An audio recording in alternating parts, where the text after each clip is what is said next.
It's impossible to talk about Valve when you're talking about gaming on Linux. It's been more than 2 years since the launch of the Steam Deck, and with time, this gaming handheld has only improved. While Valve has provided regular updates to the OS, even the Linux and Steam Deck community has added lots of tools, which greatly improves the overall user experience of the Steam Deck. As I mentioned earlier, the original Steam Deck was launched with the 7nm custom AMD APU, and the later OLED models came with a 6nm version of the same CPU, which offered efficiency improvements along with a better screen. Now the thing is, both these CPU models are based on the AMD's Zen 2 architecture, and hence by design does not support AMD's latest frame generation technology, FSR3. Now it's debatable whether you would or you would not want to generate frames on your PC, but on any gaming handheld, it just makes sense. You would be able to play unplayable titles on the Steam Deck and take your games anywhere. Now apart from the CPU, there's also another catch. FSR3 needs to be implemented by the developer of the game, and therefore we arrive at an impasse. Nvidia's DLSS on the other hand gets lots of support by the game developers, as majority of the gamers use an Nvidia GPU. And a developer named Jason Derulo has taken advantage of this fact and developed a Steam Deck tool which can implement FSR3 in any game which supports DLSS. What it does is replace the game files which adds DLSS support to the games with FSR3 patches. This is huge as lots of unplayable games can now be played at a stable 60 FPS or even at 90 FPS on the Steam Deck if that's what you want. And in this tutorial, I'll show you how to install this Decky framegen mod to your Steam Deck. So let's get started.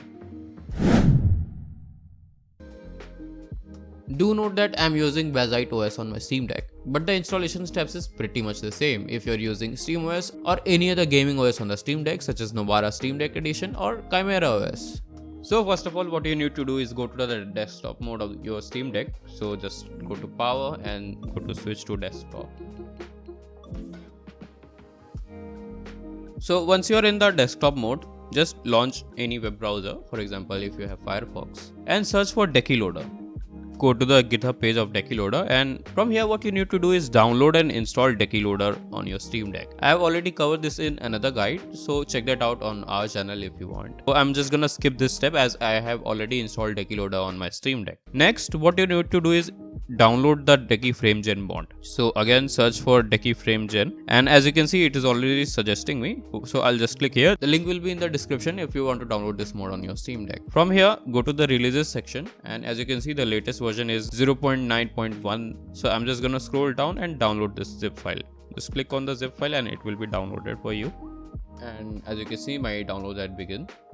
Now once this zip file has been downloaded to your Steam Deck, close this out and again go back to your gaming mode. If you're using SteamOS, then you should have an icon here named as return to gaming mode. Since I'm using bazzite, I'll have to click here, which will take me back to the gaming mode of Steam.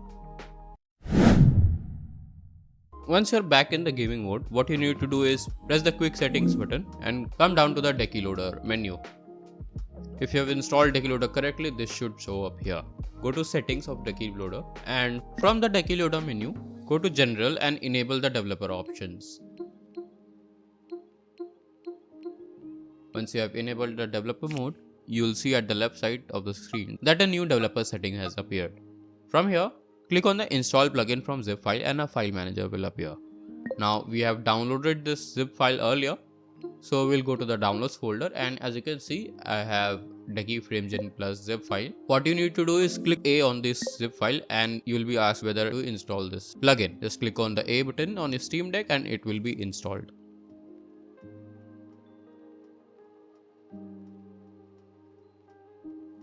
Now once this plugin is installed, it will appear in the Decky Loader menu. What you need to do is click on Decky framegen plus. It is showing that mod is not installed. Just go down and click on the install FGMod plus button, and it shows me status success, and the status has now changed to mod is now installed. And then let's actually try to patch any game from here. Do note that once you patch the game, from that game settings, you'll have to enable DLSS frame generation for this to work. As I've said earlier, this mode replaces the DLSS files of the game with FSR, but the in-game setting will say DLSS nonetheless. Now since we have patched Hitman World of Assassination, now let's actually see the performance with and without this mod. And on the left side, you're seeing the performance of Hitman with DLSS, and on the right side you're seeing the performance without DLSS. What DLSS actually is FSR3, as we have mentioned earlier. So you can clearly see the difference between both the performance. Now this Decky extension will surely make its way to the official Decky store, but for now it's experimental and it can be only installed from the developer mode. This is a game changer on the Steam Deck and any other gaming handheld, as you are getting extra FPS, and the games which were running below 30 FPS will surely run above 40 or 50 FPS and make it playable. Well, that's it about this video. I hope you were able to install Decky framegen mode on your Steam Deck with the help of this tutorial. And for more such Steam Deck tips and tricks, like the video and make sure you subscribe to the channel.